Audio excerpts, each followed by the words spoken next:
हाँ जी, अस्सलाम वालेकुम।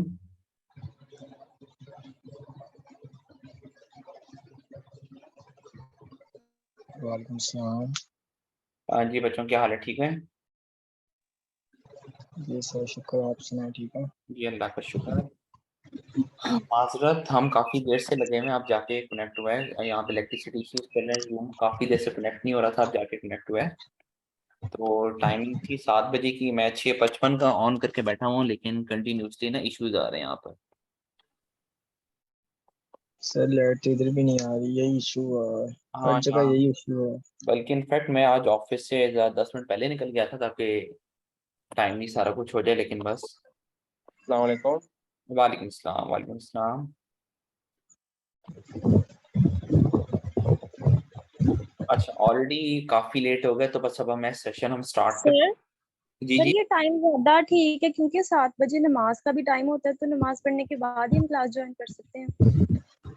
चले, हम अगली दफ़ा 7:30 तक ही रखेंगे, लेकिन आज तो ये था कि 7 बजे का टाइम था, तो ये लाइट की वजह से काफ़ी इश्यूज आ रहे थे।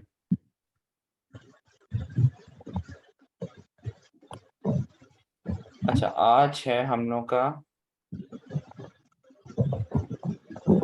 आज हम लोग का ना एसईओ का लेक्चर नंबर 4 है। अगर आप लोगों को याद हो, लास्ट टाइम हमने लेक्चर नंबर 3 पढ़ा था और बहुत डिटेल लेक्चर था ऑन पेज के ऊपर, कि ऑन पेज की अब कितनी ज़्यादा इंपॉर्टेंस है, कीवर्ड्स का क्या उसमें रोल है, आपने किस तरह से कीवर्ड को लेके चलना है, मेटा टाइटल, मेटा डिस्क्रिप्शन, उनके क्या इंपॉर्टेंस है, आपने उनको बनाना कैसे है, उनकी क्या कैरेक्टर्स की लेंथ होती है, उसमें फोकस कीवर्ड हम क्या रखते हैं, ये सारा कुछ हमने लेक्चर नंबर 3 में बहुत डिटेल में पढ़ा।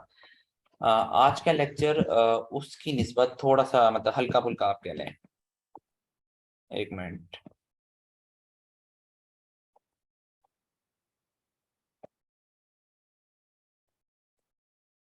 ये शायद कुछ यहाँ पे रिमूव हो गया है।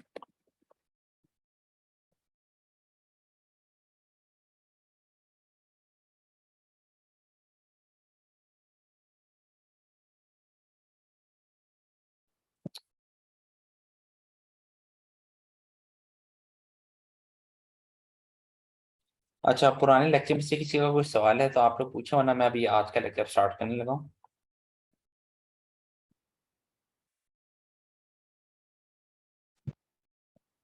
जी, किसी का कोई क्वेश्चन? सर आपने सारे लेक्चर इतने क्लियरली समझाए हैं, तो कोई है ही नहीं बेटा, इशू। मैं अभी इतना अगर भी हो वो अगर होगा मैं नहीं हूँ, इशू तो कोई ना कोई तो आपको होता ही है। व्हाट्सएप से कांटेक्ट कर लिया करेंगे। जी जरूर जरूर। अच्छा, आज हमारा है कि ऑन पेज का ही हमने और चीजें देखनी है। ठीक है। अच्छा, आज सर हम। एक जी जी मेरा जी, पूछे। सर स्कीमा मार्कअप क्या होता है, ये नहीं मुझे आइडिया हो रहा, क्योंकि मैंने फाइवर पे काफी गिग देखी है, तो वहां पर वो स्कीमा मार्कअप की भी जो है ना फैसिलिटीज दे रहे हैं। बेटा, ये तो मेरे ख्याल से एडवांस एसईओ में कोई एक टर्म आती है, स्कीमा मार्कअप, क्योंकि हमारी आउटलाइन में मैंने भी इसका सिर्फ नाम सुना है मेरे पास, की मैंने खुद से पर्सनली इसकी प्रैक्टिकल एग्जीक्यूशन नहीं की हुई। या हो सकता है कि ऐसे कोई प्रैक्टिकल एग्जीक्यूशन इतनी खास ना हो, लेकिन ये कि मैंने आपका सवाल नोट कर लिया, स्कीमा मार्का। तो आप मुझे ये काम करना, क्लास के बाद ना कोई तकरीबन आप मुझे 9-10 बजे तक रिमाइंडर भेज देना, मैं इसको सर्च करके ना आपको बता दूंगा। ठीक है, क्योंकि मैंने WS टेक के भी जो है ना वो यूट्यूब वीडियोस कुछ देखी हैं, तो ठीक। मुझे इतना यानी कि थोड़ा बहुत आइडिया हुआ है, लेकिन इतना नहीं हुआ जिस तरह यानी कि आपने डिटेल में समझाते रहे, एक दो कीवर्ड्स को लेके हमें चलते रहे। तो हम्म। मैं चाह रही थी कि जिस उसी तरह हमें जो है ना उसी फ्लो में आप अगर समझा देते तो हमें ज्यादा अच्छा यानी एक कि मिनट, आइडिया हो मैं जाता। इसको नोट कर लेता हूँ, एक मिनट। स्कीमा। और एक और सर बात स्कीमा पूछनी क्या थी कि बताया आपने? फाइबर स्कीमा पे भी। मार्कअप। हाँ जी, स्कीमा मार्कअप। Schema markup.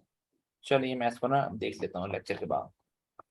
जी, और ना ये फाइवर पे ही मैंने देखा है कि वो लोग ये भी करते हैं कि इतने पेजेस के अगर हम ऑन पेज करेंगे ना तो इतने चार्जेस होंगे, और हम्म। इतने पेज करेंगे तो इतने चार्जेस होंगे। ये क्या सीन है सर, कि 30 पेजेस के इतने हैं और 40 के देखो, इतने, ये क्या इसमें आप। होता है कि आपकी अगर एक ये वेबसाइट है, इसको ओपन नहीं होगा। अब ये आपके सामने एक वेबसाइट ओपन हो रही है।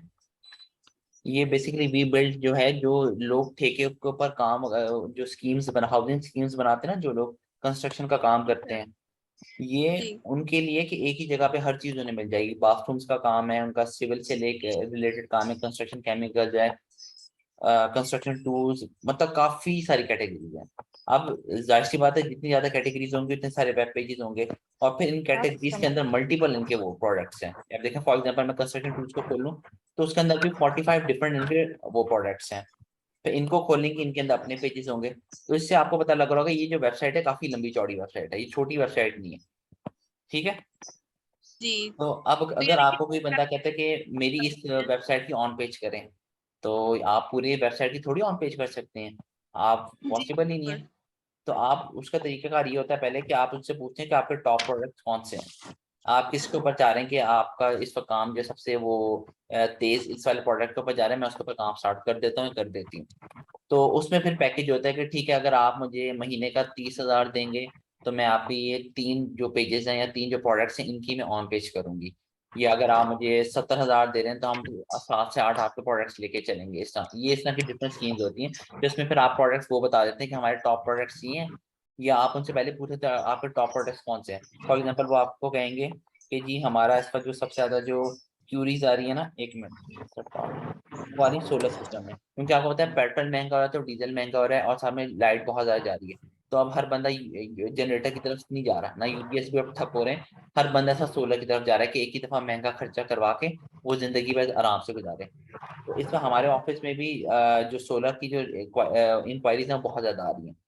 तो अगर इस तरह का कोई आपको प्रोजेक्ट मिलता है तो आपको लाजमी फर्ज करें, वो कहते हैं यार सोलर का मुझे बड़ा इसका काम जा रहा है, तो सोलर के अंदर आप ना मेरा काम स्टार्ट करो ये सोलर पैनल से और हाइब्रिड इन्वर्टर से ऊपर, ये इन दो के ऊपर।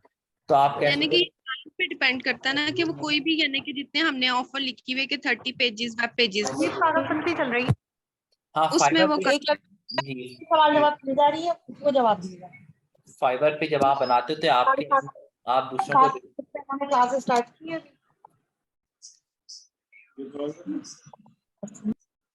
फाइबर के ऊपर आप ये देखते हो कि आपके कंपेटिटर्स ने कितने पेजेस के क्या रेट्स दिए हैं और फिर उसी हिसाब से आप गिग बनाते हो कि उनसे थोड़ा सा कम रखो, क्योंकि आप नए हो। फॉर एग्जांपल वो कह रहे हैं कि अगर हम 4 पेजेस के 30,000 लेंगे तो आप 4 पेजेस का 25,000 कर लो, 20,000 कर लो, इस तरह। तो अगर सर जब हम कोई कंपनी हमें हायर करती है, जी जी ठीक है, एज अ एसईओ एक्सपर्ट, ठीक है, तो हम जो है वो उसकी पूरी वेबसाइट का तो नहीं एकदम ही कर सकते ना? जी नहीं, ये मुझे तो बिल्कुल हम, डेड वेबसाइट मिली थी ये। तो मैंने सर से हाँ जी, पूछा था कि आप आपकी इस पर कौन सी मेन प्रोडक्ट्स हैं, तो उन्होंने कहा था हमारे पास सोलर की बहुत इंक्वायरीज आ रही हैं।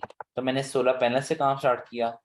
अच्छा, हम उनसे पूछें कि आपकी हॉट सेल प्रोडक्ट्स कौन सी हैं, जी हम उसको पकड़ लें जी बेसिकली। जी, मैंने सोलर खोल के इसको मैंने उठाया, पहला इनका पहला प्रोडक्ट, इसकी मैंने मेटा ठीक है। टाइटल, ये देखें ये ऊपर आ रहा है ना एडिट प्रोडक्ट, ये देखें इसकी मैंने मेटा टाइटल सेट की, मेटा डिस्क्रिप्शन सेट की।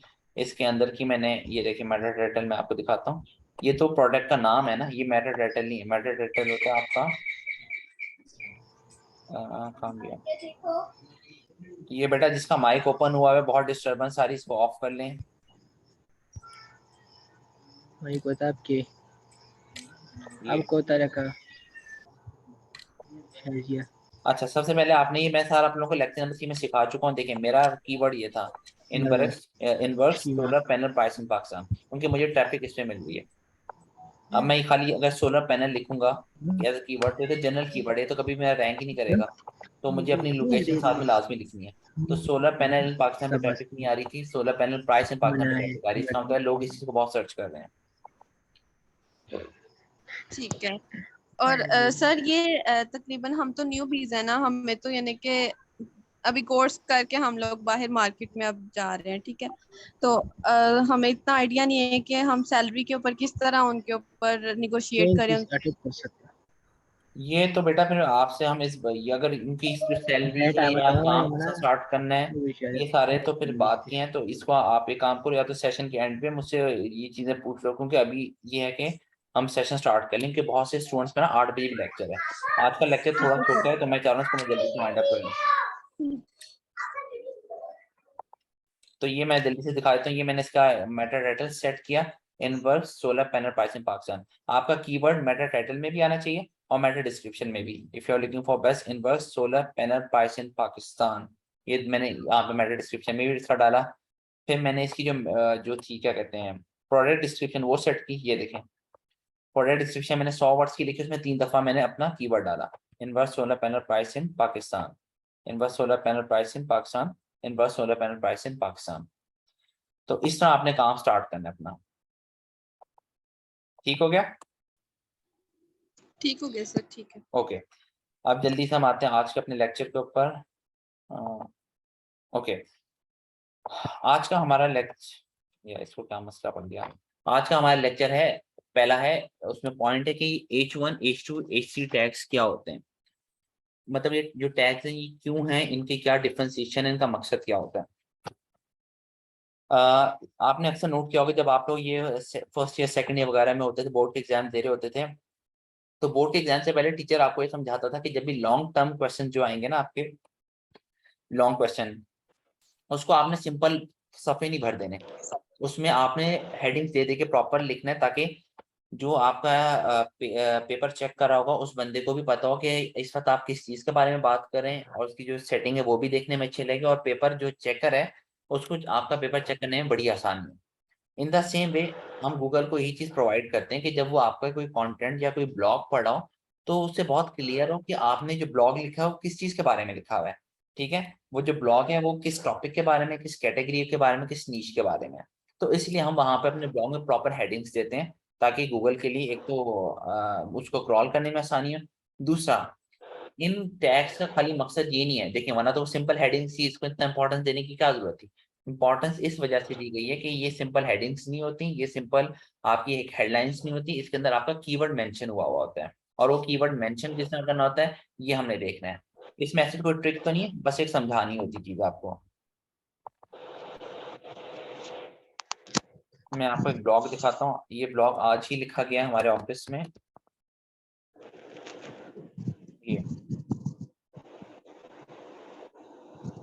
देखें, टोटल ना 6 हेडिंग्स होती हैं, H1, H2, H3, H4, H5, H6। इनमें जो सबसे मेन हेडिंग्स होती हैं वो पहली 3 होती हैं। हमारा जो टॉपिक था, जो कंटेंट राइटर है ना वो हमेशा ऐसी वाले बंदे से पूछता है कि मुझे ना अपना कीवर्ड बता दो, मैंने इसके ऊपर ब्लॉग लिखना है। मेरा कीवर्ड क्या था अभी मैंने आपको बताया, inverse solar panel price in Pakistan. ठीक है, अब ये जो कीवर्ड है आम कीवर्ड नहीं, आम कीवर्ड क्यों नहीं है, क्योंकि जो प्राइस इन का वर्ड आ रहा है ना बीच में, इसकी वजह से सेंटेंस इतना आसानी से बनता नहीं है। अगर तो होता कि सोलर पैनल इन पाकिस्तान, तो इसको मैं हर जगह इजीली यूज कर सकता था। अब है solar panel price in Pakistan, तो ये जरा सोच समझ के लिखना होता है, कंटेंट के जो लाइन है वो भी फ्लो में जा रही हो, ये ना हो कि यार जबरदस्ती ये जुमला यहाँ पे फिट किया गया है। तो बाज़ दफा आपके कीवर्ड ऐसे आ जाते हैं थोड़े टेढ़े मेढ़े से कि आपको उनके साथ काम करना होता है।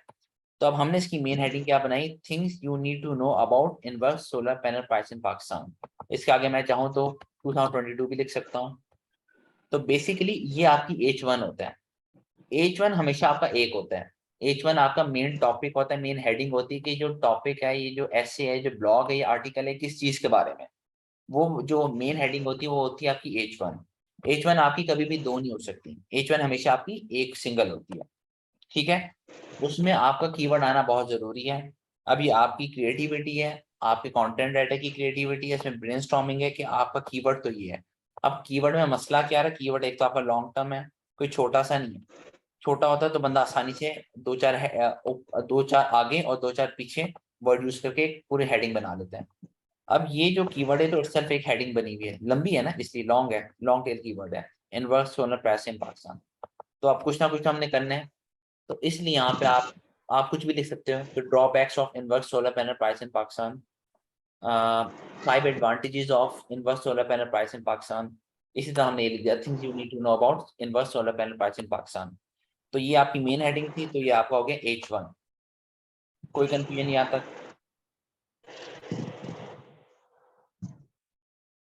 बच्चों कोई कंफ्यूजन यहाँ तक? सर क्लियर है। ओके, फिर आता है आपका H2 और H3। H2 वो होगा जो आपकी अगली हेडिंग होगी, फिर जो उससे अगली हेडिंग होगी वो H3 होगी। अब ये भी डिपेंड करता है कि आपने फर्स्ट कर ये कह दिया ये अगली हेडिंग है, ये तो ऑब्वियसली आपका H2 हो गया। ठीक है, अब H2 में भी और H3 में भी आपका क्या आना चाहिए, कीवर्ड आना चाहिए। तो ये देखिए हमने क्या लिखा है, what is the inverse solar panel price in Pakistan, कि मेन हेडिंग आपकी क्या थी ये, उसके आगे शुरू में से व्हाट इज लगा दिया, तो वो आपका पूरा एक हेडिंग बन गया। तो इसको मैंने कह दिया H2। H1 मैंने कहा था एक हो सकता है, लेकिन न्यूट्रिशन आई सी तो उन्होंने ਨਾਲ ਲੈ ਗਏ ਸੀ ਜਾਂ ਉਹਨੂੰ ਉਧਰੋਂ ਲੈ ਆਇਆ। ये लुकमान मुश्ताक कौन है? लुकमान मुश्ताक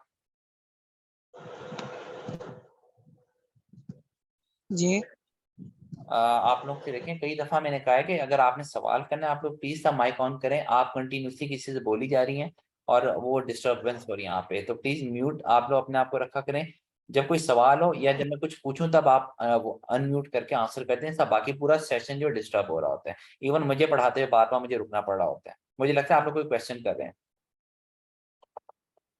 अच्छा, तो मैंने ये कहा था कि H1 आपका एक हो सकता है, ठीक है, लेकिन H2 H3 आपके मल्टीपल हो सकते हैं।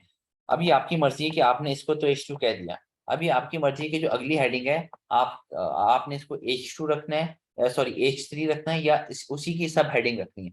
बाद में होता है ना, एक टॉपिक होता है उसके अंदर भी उसकी सब हेडिंग आ जाती है, ये मेन टॉपिक था आपका, इसकी सब हेडिंग ये आ गई ये। अब उस सब हेडिंग की भी आगे से एक और सब हेडिंग निकल सकती है, बाद में टॉपिक ऐसे होते हैं। तो ये आपके ऊपर डिपेंड करता है कि अगली हेडिंग आप उसको एज अ सब हेडिंग ऑफ H2 रखना चाह रहे हो या H3 रखना चाह रहे हो, ये आपके ऊपर होता है। तो मेरे ख्याल से कंटेंट राइटर ने इसको H2 की सब हेडिंग रखी, क्योंकि इसके अंदर मुझे अपना कीवर्ड नजर नहीं आया। लेकिन ये भी पॉसिबल है, क्योंकि हमारा कीवर्ड यहाँ पे ऐसा है ना कि हर जगह फिट नहीं हो सकता। अब मोनोक्रिस्टलाइन सोलर पैनल्स, अब इसके आगे अगर वो लिखी पाइथन पाकिस्तान तो वो थोड़ा सा अजीब लग सकता था। तो माइट भी पॉसिबल कि उसको यहाँ पे वो सेंस नहीं बन रही है, तो उसने दो जगह ही हमारा कीवर्ड प्लेस किया है। एक मिनट में बच्चों को एडमिट कर लूँ।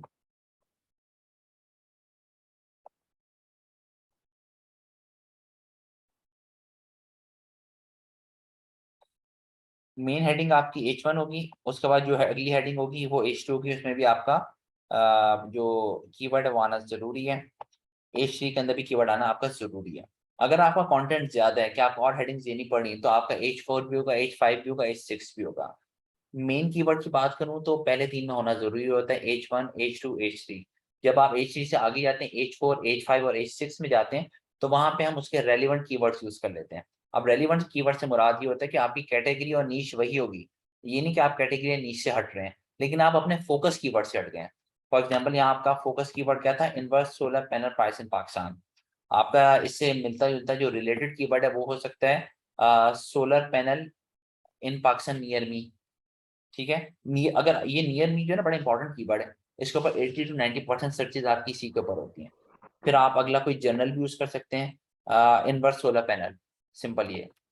तो ये होते हैं बेसिकली आपके सेकेंडरी कीवर्ड्स, रिलेटेड कीवर्ड्स। जो मेन आपका ये जो होता है ये आपका होता है main keyword, primary keyword, focus keyword, ये इस तरह होता है। यहाँ तक कोई कंफ्यूजन है तो आप मुझे बताएं, वरना फिर उसके बाद मैं आपको प्रैक्टिकल एक इम्प्लीमेंटेशन करके दिखाऊंगा कि जिस तरह मैंने आपको कहा कि इस हेडिंग को या तो आप H3 कह दें या आप सब हेडिंग ऑफ H2 कह दें। तो अभी गूगल को कैसे पता लगेगा कि आपने इसको H2 की सब हेडिंग रखा है, H3 रखा है? तो ये मैं आपको ये भी बता दूंगा अभी। सर एक क्वेश्चन है। जी जी पूछें पूछें। सर जो हमारे पास मेन कीवर्ड और रिलेटेड कीवर्ड की डेंसिटी है, जी जी उसको हमने जो हेडलाइंस के अंदर कीवर्ड्स आ रहे हैं वो भी उसी डेंसिटी के मुताबिक रखने हैं। हाँ जी जी, ये बड़ा अच्छा इन्होंने क्वेश्चन किया है। देखें फर्स्ट करें, अभी मुझे ये कितना 762 की, अच्छा इसके टोटल वर्ड 762 हैं, ठीक है। कैलकुलेशन का मैंने सारा तरीका आप लोगों को बताया था लेक्चर नंबर 2 के अंदर। उस कैलकुलेशन के अकॉर्डिंग फर्स्ट करो, ये बनता है आपका 8 से 10 कीवर्ड्स बनते हैं, ठीक है, टोटल। एक मिनट, ओके, ठीक है। तो जो आपके 8 से 10 कीवर्ड्स बनते हैं ना, वो हेडिंग्स को इन्वॉल्व करके बनते हैं। कि ये देखो, ये यहाँ पे भी अलग कीवर्ड आ रहा है तो ये भी काउंट होगा। ये वो ऐसे नहीं होंगे कि वो 8 से 10 कीवर्ड सिर्फ कंटेंट के अंदर आने चाहिए, हेडिंग्स को अलग आपने रखना है। हेडिंग्स को मिला के वो चीजें बनती हैं आपकी।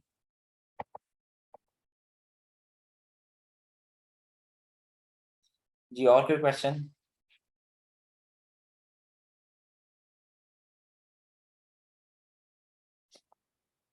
जी कोई और सवाल आप लोगों का? नो सर क्लियर है। ओके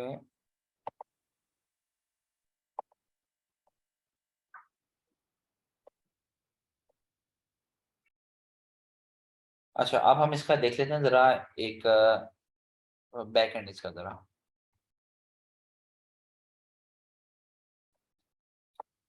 कि जब आप लोग लगा रहे होते हैं पोस्ट और ब्लॉक वगैरह तो आपने किस तरह चीजें देखनी है। हम आ जाते हैं ऑल पोस्ट के अंदर।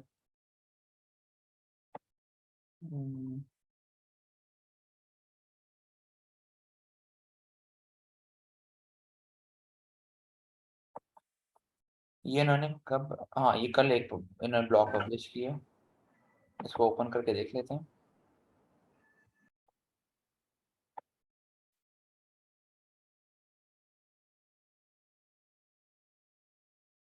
अच्छा अब ये देखें, ये आप लोगों को शो हो रहा है सारा ब्लॉग लिखा हुआ। यस सर हो रहा है। ठीक है, ये सारा ब्लॉग लिखा हुआ है।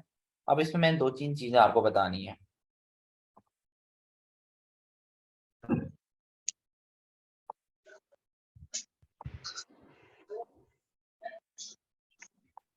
सर ये ब्लॉग पोस्ट करना भी एसईओ एक्सपर्ट की जिम्मेदारी होती है।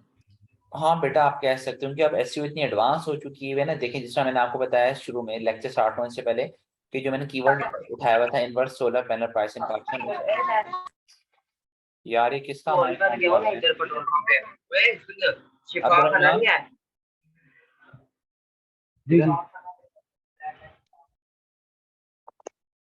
ओके। जैसा मैंने आप लोगों को स्टार्टिंग में बताया कि मैंने उसके जाके पहले मेटा डाटा सेट किया, मेटा डिस्क्रिप्शन सेट की, प्रोडक्ट डिस्क्रिप्शन वगैरह सेट की। तो ये चीज़ें आपको प्रोवाइड कंटेंट राइटर कर देगा, ऑब्वियसली वही करेगा। तो लेकिन ये चीज़ें सेट करना आपको आना चाहिए। और अगर आप लोगों ने मेरे इसके ऊपर जूम के ऊपर भी लेक्चर्स दिए होंगे इससे पहले वाले, तो आप ये देख सकते हैं कि जो आपका लेक्चर नंबर 3 था वो सारा इसके ऊपर था कि मेटा टाइटल आपने कैसे बनाना है, मेटा डिस्क्रिप्शन आपने कैसे बनानी, कौन सी मेटा डिस्क्रिप्शन और मेटा टाइटल ठीक होता है, कैरेक्टर्स कितने उसमें, उसको इंसर्ट कैसे करना है, कीवर्ड का इस्तेमाल कैसे करना है। ये सारी चीजें मैंने बहुत डिटेल में लेक्चर 3 में समझाई थी। फिर लेक्चर 2 जो कीवर्ड का हमारा लेक्चर था वो बड़ा डिटेल मेरा लेक्चर था, 1.25 घंटे का था ऑलमोस्ट वो ना। तो एसईओ जो बेसिकली जो एसईओ गेम है ना मेन, उनकी एसईओ इतनी डीप फील्ड है आपकी कि इसमें काफी सारे फैक्टर्स इन्वॉल्व होते हैं रैंकिंग को बढ़ाने में और घटाने में। अगर सही बताऊं तो एसईओ के बारे में लोग कहते हैं कि यार ये तुक्का है, क्योंकि आप इनपुट दे रहे हो, आपको रिजल्ट, स्पेशली डेड वेबसाइट्स में बात कर रहा हूँ जो बिल्कुल नहीं होती हैं, उसमें आपको रिजल्ट मिलना है कोई 6 महीने बाद, 5 महीने बाद। उसमें भी आपको जो 6 महीने बाद रिजल्ट मिलना है आपको नहीं पता क्या मिलना है क्या नहीं मिलना। तो ये सारा तुक्का गेम होती है। लेकिन इसका हरगिज मतलब ये नहीं कि इसमें हमने सिर्फ और सिर्फ किस्मत पे डिपेंड करके बैठे रहना कि यार बस किस्मत ने साथ नहीं दिया तो ऐसा हो गया वैसा हो गया। स्ट्रेटेजी हमने अपनी सारी लगानी है। और ये जो कोर्स जो सिखाया जाता है वो बेसिकली स्ट्रेटेजी सिखाने के ऊपर होता है। वो सारी गलतियां, वो सारी चीजें जो हम लोगों ने फेस की होती हैं वो हम आपको सिखा रहे होते हैं, उन्हीं का नाम स्ट्रेटेजी जो होता है। स्ट्रेटेजी कोई अलग सी चीज नहीं होती। स्ट्रेटेजी ये होता है कि यार पहले मुझे इस चीज का पता नहीं था, मेरी जो रैंकिंग थी काफी डाउन गई, फिर मुझे इस चीज का पता लगा, इस चीज को मैंने किया, रैंकिंग अप होना शुरू हुई, मुझे पता लगा अच्छा एसईओ के लिए अब ये चीज भी जरूरी है। तो वही चीजें मैं आपको सिखा रहा हूँ, तो मेरी स्ट्रेटेजी बन गई कि यार ये चीज, इस चीज का आपने ख्याल रखना है, इस चीज को ऐसे रखना है, इस चीज को वैसे रखना है। तो for the time being now SEO expert से अब हर चीज एक्सपेक्ट की जाती है। आपको, मैं आपको ऑनेस्टली बताऊं, मैंने कहीं से सीखा नहीं वर्डप्रेस वगैरह। मेरी जो पिछली जॉब थी वो मेरे लिए बहुत टफ थी। मैं अक्सर बताता हूँ कि वहाँ पे सब कुछ उन्होंने मुझे दे दिया था, क्योंकि उससे पहले मैं सिर्फ ऑफ पेज करता था। ये सारा कुछ मैंने वहाँ पे सीखा, क्या कौन से प्लगइन पे काम कैसे करना है। 3 महीने 4 महीने मैंने बड़े मुश्किल के गुजारे, मुझे कोई सिखाने वाला नहीं था। हर बंदे ने कहा था कि आप ही ने करना है, इसी के ऊपर आपकी जो वर्किंग है वो जज होगी। यूट्यूब से सीख सीख के, सीनियर्स के पास जा जाके प्रैक्टिस कर करके ये सारी चीजें मैंने खुद की, वरना मैं भी पहले यही समझता था ये सारा काम जो होता है वेब डेवलपर का होता है। तो अब आपसे हर चीज एक्सपेक्ट की जाती है कि आपको ब्लॉग डालना, on page off page, technical SEO, हर चीज आपको आनी चाहिए। तो इसलिए अब एसईओ जो है बहुत वास्ट फील्ड है। और एसईओ कोर्स जो सीखते, अभी जो आप सीख रहे हैं ये आपकी बेस बना रहे हैं, लेकिन जो प्रैक्टिकल इम्प्लीमेंटेशन है वो आपको सही सिखाएगी, क्योंकि प्रैक्टिकल इम्प्लीमेंटेशन बहुत डिफरेंट होती है। ऑल दो मैंने बहुत ज्यादा कोशिश की है कि मैंने इस चीज को प्रैक्टिकल टच से बहुत रिलेट करके मैं आपको पढ़ा रहा हूँ। हर चीज प्रैक्टिकल बेस पे पढ़ा रहा हूँ कि जो मैं भी ऑफिस में काम कर रहा हूँ मैं इस तरह काम कर रहा हूँ, मैं यहाँ से ये चीज ओपन करता हूँ। लेकिन फिर भी अब हम मुझे नहीं पता आप जब जहाँ हायर हो गया जो क्लाइंट आपको मिलेगा उसकी वेबसाइट के प्लगइन्स क्या होंगे, वो आप उस वेबसाइट को आप किस तरह से डील करोगे, तो वो चीजें थोड़ी डिफरेंट हो जाती हैं। तो प्रैक्टिकल इम्प्लीमेंटेशन से ही आप जो है सही एसईओ या सोशल मीडिया मार्केटिंग भी, ये सारी चीजें आप जो है प्रैक्टिकल इम्प्लीमेंटेशन से ज्यादा अच्छे तरीके से सीखते हैं। बट कोर्स बड़ा जरूरी है, कोर्स जो आपकी बेस बनाता है। अब ये ब्लॉग आपके सामने लिखा हुआ है, अब मैंने आपको पता है कि यार ये चीज मेरी वो है H2 होगी या मैं H1, अगर मेन हेडिंग इससे नहीं लिखी हुई शायद या ऊपर लिखना वो भूल गया होगा जिसने भी अपलोड की, मैंने अपलोड नहीं किया अलबत्ता। तो ये देखिए मैंने इसको हाईलाइट किया तो ऊपर क्या लिखा है, हेडर 2। यहाँ से आप बेसिकली गूगल को बताते हो, क्योंकि गूगल भी उसी हिसाब से अपनी रैंकिंग को स्ट्रॉन्ग करता है। जब आप लिखोगे ना यहाँ पे आपने ऊपर मेन हेडिंग दी होगी, उसका आपने लिखोगे H1, तो उसको पता होगा यार ये H1 है, इसको मैंने बहुत ज्यादा फोकस करना है। H1 सबसे ज्यादा इंपॉर्टेंट होता है, H2 उससे कम इंपॉर्टेंट, H3 उससे कम इंपॉर्टेंट एंड सो ऑन। तो इसी तरह ये होता है कि H1 में तो कीवर्ड होना बहुत ज्यादा जरूरी है, H2 में भी जरूरी है, H3 में भी जरूरी होता है। फिर जिस तरह से हम आगे मूव करते हैं, तब मैंने कहा था कि आप बेशक रिलेटेड कीवर्ड यूज कर लें, सेकेंडरी कीवर्ड यूज कर लें, लेकिन जो आपका मेन कीवर्ड है वो आपका H1 H2 वगैरह में लाजमी होना जरूरी है। अभी माइट भी पॉसिबल कि आप लोगों ने जो सीखा उसमें से आप लोगों को यहाँ पे कुछ गलतियां नजर आ सकती हैं। उसकी वजह यह है कि अभी इस वेबसाइट के ऊपर जो टीम है वो सेट हो रही है, हर बंदा अपनी इस तरह किए जा रहा है। मैं उनको कई दफा कह चुका हूँ कि इस तरह यहाँ पे कीवर्ड्स होने चाहिए, ठीक है वो लोग भी समझदार हैं, वो समझ रहे हैं चीजों को। लेकिन अभी आजकल क्या है, तकरार चल रही है। जो ब्लॉग राइटर वाला बंदा है वो कहता है कि नहीं मैं खुद ब्लॉग्स बहुत ज्यादा पढ़ता हूँ, हमारा जो वो कीवर्ड है वो प्राइस इन पाकिस्तान के साथ है, वो इतना सूट नहीं करा। तो मैं चाहता हूँ कि जब कोई ब्लॉग पढ़े तो उसको बहुत अच्छा फील हो, वो ना ब्लॉग वो से ब्लॉग का फायदा उठाए। मैं इसको कह रहा हूँ कि हमारी ब्लॉगिंग वेबसाइट नहीं है, हमें वेबसाइट पर ट्रैफिक चाहिए, हमारा कीवर्ड होना बहुत जरूरी है। तो आज के लिए तकरार चल रही है, तो अगर इस तकरार को, इस डिस्कशन को हम साइड पर रख लें, तो यहाँ पे मेरा पूरा कीवर्ड आना जरूरी था। यहाँ पे आना चाहिए था why should you buy an inverse hybrid inverter price in Pakistan. Although वो इतनी सेंस नहीं बन रही, हमारा कीवर्ड उस तरह का थोड़ा टेढ़ा है। तो लेकिन अभी मेरा मेन काम है आप लोगों का कॉन्सेप्ट क्लियर करना।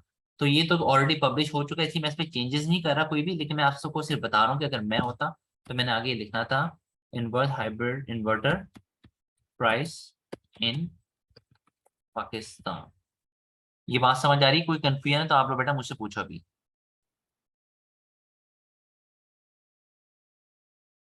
कोई कंफ्यूजन नो सर। इस बात की समझ आई कि मैंने अभी क्या बताई, क्यों मैंने आगे मेंशन किया है? सर कंफ्यूजन नहीं है, बट इस सेंटेंस की सेंस नहीं बन रही। Why should you buy an whether यही इट्स तो मसला हाइब्रिड है। Inverter price in Pakistan. ये जो वर्ड आ गया ना ये प्राइस इन, अगर इसको हम निकाल दें, फर्स्ट पर मैं इसको ये निकाल देता हूँ, why should you buy an inverter hybrid inverter Pakistan भी ठीक बन जाता है, या इन पाकिस्तान ये ठीक है। लेकिन इस पर सर्चेज नहीं आ रही ना, देखो मेरा कीवर्ड ये था, मैंने पहले ये लिखा गूगल कीवर्ड प्लानर पे यहाँ तक, लेकिन मैंने एंटर का बटन नहीं दबाया, क्यों? क्योंकि इसके आगे कोई लोकेशन नहीं थी। मैंने लिखा इन्वर्टर हाइब्रिड इन्वर्टर इन लाहौर, कोई वो सर्चेज नहीं है, 0 to 10 की ट्रैफिक। इस्लामाबाद लिखा 0 to 10, कराची लिखा 0 to 10, पाकिस्तान लिखा तो पाकिस्तान पे उसने ट्रैफिक दी, लेकिन उसने मुझे ट्रैफिक इन पाकिस्तान पे नहीं दी, उसने मुझे ट्रैफिक इसके ऊपर दी, प्राइस इन पाकिस्तान के ऊपर दी। उसने कहा कि इस पर जो सबसे ज्यादा ट्रैफिक आ रही है, जो लोग सबसे ज्यादा सर्च कर रहे हैं वो प्राइस इन पाकिस्तान के साथ कर रहे हैं, क्योंकि इन्फ्लेशन आ चुकी है बहुत ज्यादा, हर बंदा अपना बजट दे के चीज मंगवा रहा है। मोबाइल में दूसरी इनकी वेबसाइट मोबाइल की है सेल्फी, जो मैंने अभी तक शायद आप लोगों को दिखा नहीं सका, अगली दफा उसकी एग्जाम्पल भी दूंगा। उसमें भी iPhone 13 pro max price in Pakistan, उसके बगैर ट्रैफिक मिल ही नहीं रही, हर बंदा प्राइस के ऊपर सर्च कर रहा है। तो एसईओ में आपकी मर्जी नहीं चलती, आपने वो चीज उठानी है जो लोग सर्च कर रहे हैं। तो अब यही तो मसला चल रहा है कि अब कंटेंट राइटर जो है वो समझती है एसईओ को, वो ये लिखती है, जिस बंदे ने अप्रूव करना है वो कहता है कि नहीं मैं वो लम्स का पढ़ा हुआ है, वो अपनी जगह ठीक है, लेकिन वो ब्लॉगिंग वेबसाइट के लिहाज से बात करता है। वो कहता है कि इस तरह एक मजा नहीं आ रहा, फ्लो नहीं बन रहा, तो इस फिलहाल कीवर्ड को निकाल दो। अब कीवर्ड को निकाल लेंगे तो भाई हमारी तो वेबसाइट ही बिल्कुल स्टार्टिंग में, ये देखो डीए क्या है मेरा 1 आ रहा है, ठीक है, ये डीए 1 है मेरा, या तो डीए मेरा होता है कुछ 70 80 60 भी होता, या चलो 50 भी होता। मैं कहता हूँ ठीक है अरे हरकतें हम कर सकते हैं, हमारी वेबसाइट पर ट्रैफिक आ रही है, ट्रैफिक आए जाए, दूसरी साइड से हम अपना ब्लॉग का सेशन मजबूत करते जाए। तो ये बड़ी इसमें ना डिफरेंट टेक्निक्स और बड़ी आपने चीजों को देख दाख के चलना होता है। तो अभी आप लोग कंफ्यूज ना हो। अभी हम क्या पढ़े, H1 H2 पढ़े, आप उसी के हिसाब से समझो चीज को। H1 यहाँ पे आना था मेरा, इधर यहाँ पे नहीं लिखा, आप लोगों को समझ आ गई क्यों नहीं लिखा। अभी टीम बन रही है, डिफरेंट किस्म की चीजें चल रही, ठीक है। यहाँ पे लिखना यहाँ पे एक हेडिंग आनी थी, वो हेडिंग नहीं लिखी गई। फिर दूसरी हेडिंग ये आई, इसको मैंने सेलेक्ट किया और ऊपर यहाँ पे आके मैंने इसको किया,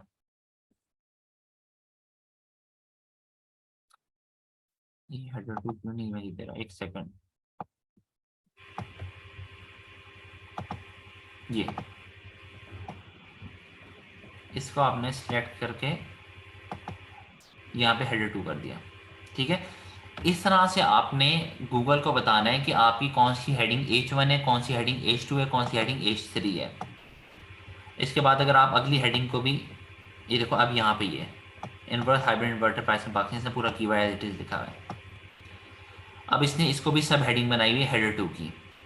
आई नो अभी कोई सेंस नहीं बन रही, ये इतना कोई SEO के रूल्स के ऊपर ये ब्लॉग नहीं लिखा हुआ।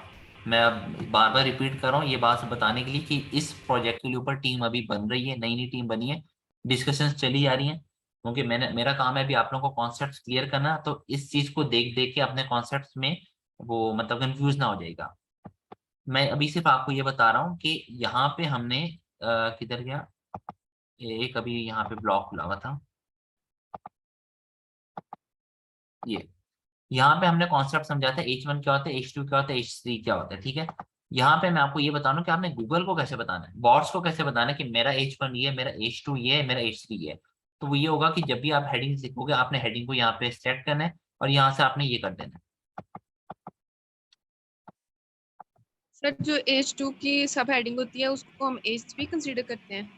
नहीं, अगर आपने H2, अगर आपने अगली हेडिंग भी H2 ही उसकी सब हेडिंग रखनी है ना, तो आप दोबारा हेडर 2 ही करोगे, तो वो समझ जाएगा कि पीछे हेडिंग भी हेडर 2 थी, ये भी हेडर 2 है, तो इसका मतलब इसकी सब हेडिंग है।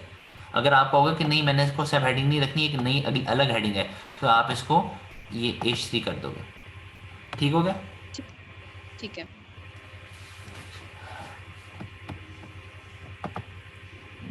सर अगर ये कहा जाए कि जो कंपनी आपको दे रही है एसईओ को कहे कि भाई ब्लॉग्स भी तुम लिखो, क्योंकि अब आप और कंपनी ये भी बोले कि भाई आप हाँ जी, हेलो, आई गेस आप लोग, अच्छा आवाज कट गई, अच्छा आप लोगों को मेरी आवाज आ रही है? जी सर आ रही है। जी सर आ रही है। अच्छा, H1 H2 H3 टैग्स क्या आता है ये हमने देख लिए। गूगल को बताना जिसने, वो भी हमने देख लिया, और मैंने आप लोगों को, आपने इसको अपलोड कैसे करना है वो मैंने आपको ये दिखाया है कि आपका, देखें, ये मैं आपको पहले पिछले लेक्चर में बता चुका हूँ कि जो भी आपकी वेबसाइट होती है ना, उसके आगे आपने सिंपली क्या करना है, /WP -admin, ये आप एंटर करेंगे। जैसे एंटर का बटन दबाएंगे आप इधर आ जाएंगे, ठीक है। फिर आपने पोस्ट में जाके न्यू पोस्ट को क्लिक, ये कहाँ गया, एक मिनट,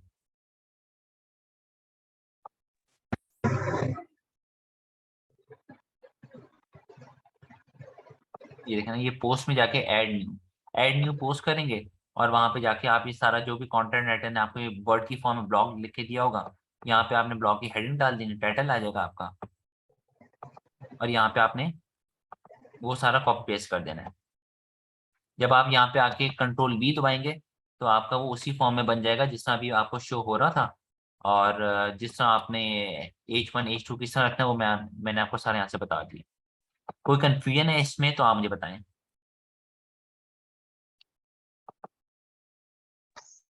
नो। ओके,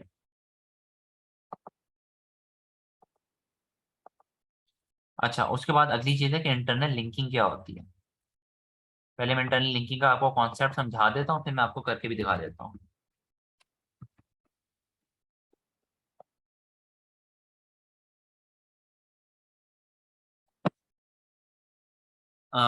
मेरे जो उस पर PFT पे लेक्चर्स पढ़े होंगे उनमें आपको अक्सर वैसे एग्जांपल आपको देखने को मिलेगी, ये वाली वेबसाइट आपको देखने को मिलेगी।